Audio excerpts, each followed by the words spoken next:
मेरा नाम आकाश है। आज मैं आपको अपनी कहानी बताने वाला हूँ। मैं करीब 12 साल से एक लड़की को प्यार करता हूँ, रीमा को। रीमा मेरे घर के पड़ोस में ही रहती है। मुझे उससे पहली नज़र में ही प्यार हो गया था। वो मेरे उस समय का प्यार है जब मैं यह भी नहीं जानता था कि प्यार होता क्या है। मेरा कपड़े का बिजनेस है, काफ़ी अच्छा है। मेरी और कोई भी इच्छा नहीं है सिवाय रीमा को अपनी जिंदगी में लाने के। हम दोनों अभी तो बहुत अच्छे दोस्त हैं।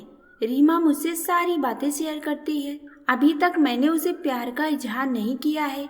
रीमा का एक सपना है कि उसे मुंबई जाकर एक एक्ट्रेस बनना है, फिल्मों या टीवी में। इसलिए मैंने उसका सपना पूरा करने के लिए उसकी मदद की, उसके घर वालों को मनाया और उसे मुंबई भी मैं ही छोड़कर आया था। रीमा के पापा बचपन में ही चल बसे थे। उसकी मम्मी के साथ वो अपने मामा के यहाँ रहती है। रीमा को उस समय बहुत शौक लगा था। कुछ दिनों तक वो बोल भी नहीं रही थी, मामा को पापा कह रही थी। उस समय से उनका परिवार निकल गया। अब मैं चाहता हूँ कि रीमा अपना यह सपना पूरा करे, इसलिए मैं भी उसकी मदद कर रहा हूँ। लेकिन शायद उतना आसान भी नहीं था। रीमा 4 सालों से मुंबई में है। मैं उससे बात करता रहता हूँ, कभी कभी मिल भी आता हूँ। मेरे दोस्त मुझे कहते हैं कि मैं रीमा को प्रपोज कर दूं। ऐसा बहुत बार उनके कहने पर एक रात मैंने रीमा को फोन किया तो उसने वहां से कहा, आकाश कहाँ हो तुम?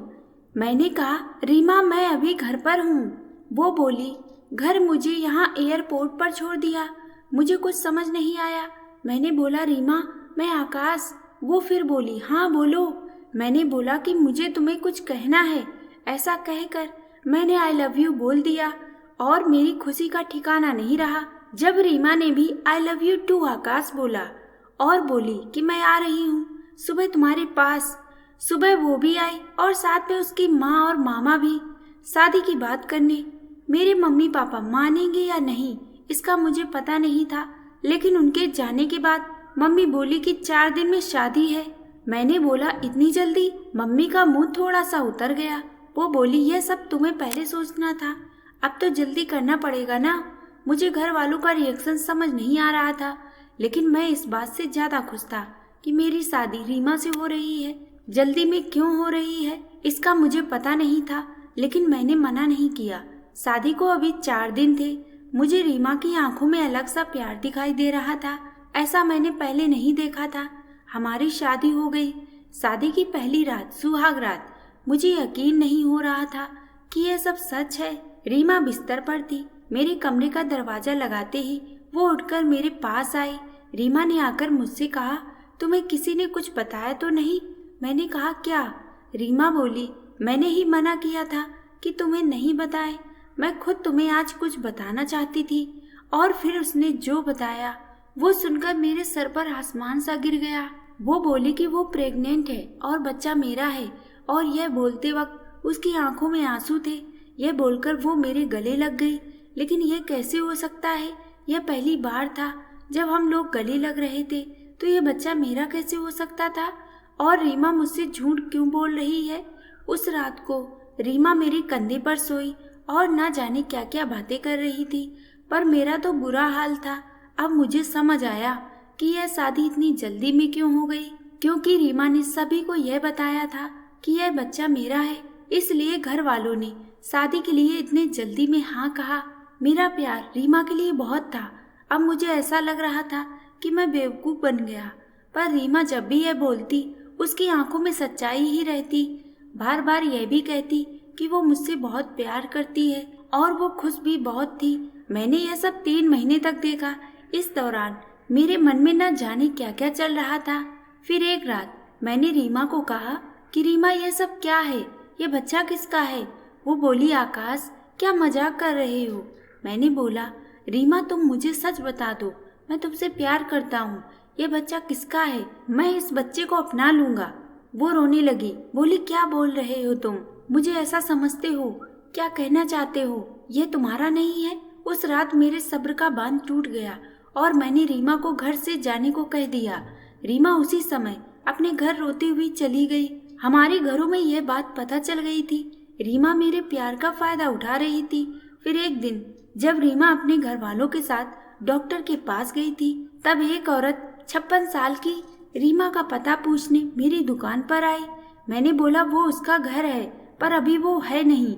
मैंने उनसे पूछा, आपको क्या काम है? वो बोली कि मैं रीमा उस रात एयरपोर्ट से उस दुर्घटना के बाद अचानक चली गई। मैं पूछना चाहती थी कि वो ठीक तो है ना। मैंने पूछा, कैसी दुर्घटना? वो बोली, एक्सीडेंट मेरे बेटे आकाश का। मैंने पूछा, आकाश? वो बोली, हाँ, मेरा बेटा आकाश और रीमा एक दूसरे से प्यार करते थे, दोनों शादी करने वाले थे। रीमा के साथ वो और आकाश रीमा के घर ही आ रहे थे कि रोड क्रॉस करते वक्त मुझे बचाने के लिए मेरा बेटा एक बड़ी बस के नीचे आकर चल बसा। एक्सीडेंट इतना भयानक था कि वो उसी समय चल बसा। रीमा वहां से चली गई। मैं यह देखने आई थी कि वो ठीक है ना। अब मुझे समझ में आ गया था, रीमा जिससे प्यार करती थी उसका नाम भी आकाश था और उसकी आंखों के आगे वो चला गया। इस बात से उसको इतना सदमा लगा है कि वो इसे मानने को तैयार ही नहीं है। वो इस समय सदमे में है और मुझे ही आकाश मान रही है, जैसे बचपन में अपने मामा को पापा मान रही थी। इसलिए उसकी आंखों में सच्चाई दिखाई दे रही थी। मैंने भी ठीक उसी समय उसे फोन किया था और प्रपोज किया था, इसलिए वो इस तरह से बात कर रही थी। उसकी आंखों में जो प्यार है वो इस आकाश के लिए, बल्कि उस आकाश के लिए है। मैंने उन्हें रीमा से मिलने नहीं दिया और उन्हें कहा कि आप जाएं, मैं उसका पति हूँ, मैं उसका ख्याल रख लूंगा। मैं नहीं चाहता था कि रीमा को सब याद आ जाए। रीमा जब घर आई तो मैं उसके पास वापस गया। मैंने बोला, रीमा सॉरी। वो रोने लगी, बोली, तुम्हें इस हालत में मुझे खुश रखना चाहिए और तुम मुझे रुला रहे हो। उसको रोता देख मुझे भी रोना आ गया। रीमा की इस हालत पर मुझे समझ नहीं आ रहा था कि मैं क्या करूं। रीमा को झूठ कह रहा था, लेकिन मुझे यह नहीं पता था कि वो सच को मान नहीं रही है। मैंने रीमा को मनाया और अपने साथ वापस ले आया। अब मैं उसे अकेला नहीं छोड़ सकता था। मैं जानता था वो मुझसे नहीं उस आकाश से प्यार करती थी, लेकिन मैं तो उससे प्यार करता हूँ और अभी उसे इस हालत में अकेला नहीं छोड़ सकता। रीमा भी मेरी है और उसका बच्चा भी। अब बस मैं चाहता हूँ रीमा खुश रहे। आगे क्या करना है, कैसे उसे इससे बाहर निकालना होगा, यह सोचने का विषय है, पर मुझे विश्वास है मेरा प्यार रीमा को कुछ नहीं होने देगा। दोस्तों, कहानी अच्छी लगी हो तो वीडियो को एक लाइक करके चैनल को जरूर सब्सक्राइब कर लें।